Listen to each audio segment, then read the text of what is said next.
Massayer Cissé, directeur général de Lekele Power Sénégal.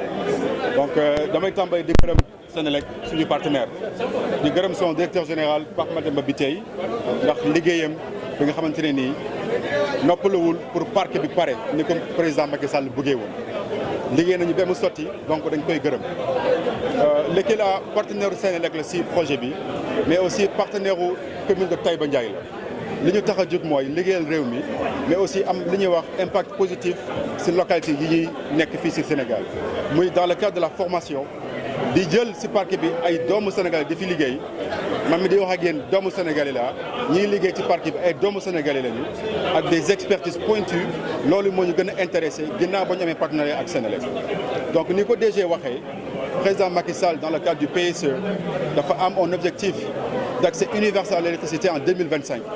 Et la cheville ouvrière de cet objectif, c'est la Senelec. C'est la Senelec qui va faire de sorte que cet objectif sera atteint.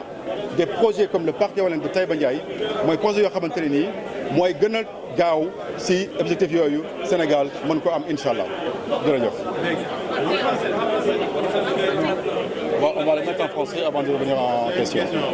Donc, Massayer Cissé, directeur général du parc éolien de Taïba Ndiaye. Je vais commencer par remercier notre partenaire Senelec par la voix de son directeur général Pape Mademba Bitèye qui est là, qui n'a ménagé aucun effort pour réaliser le souhait du président de la République, encore une fois dans le cadre du PSE, de réaliser ce joyau technologique et énergétique au Sénégal. On l'a réalisé à temps et en budget et pour ça, on doit remercier très fortement le leadership et la direction de Pape Mademba Bitèye et de ses équipes à la Senelec.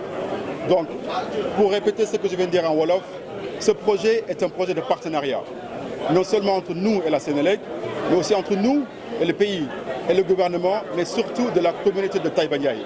Sans l'apport et le soutien de la communauté, ce projet ne serait pas réalisé. Donc, c'est tout d'abord que je remercie aussi le maire de Taïba Ndiaye, M. Alelo, et tous ses partenaires. Donc, c'est vraiment un projet d'inspiration internationale, de coopération et de partenariat et on a réussi à la faire au Sénégal avec toutes les forces vives de la nation. Mais concrètement, qu'est-ce que vous avez fait pour les populations? Alors, est-ce qu'il y a des projets qui sont en perspective? Exactement.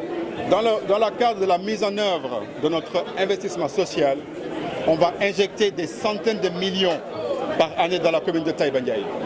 Dans le cadre de la construction de ce projet-là, sur un effectif de 600 à 700, on était à plus de 300 employés locaux.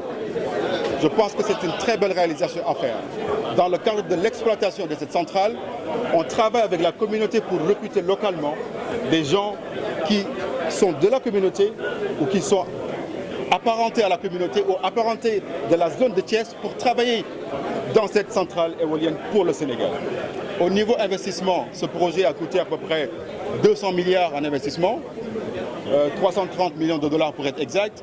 Ce financement a été apporté principalement par nous, le privé, par nos partenaires OPIC et EKF du gouvernement danois. Là, on vient d'inaugurer le parc.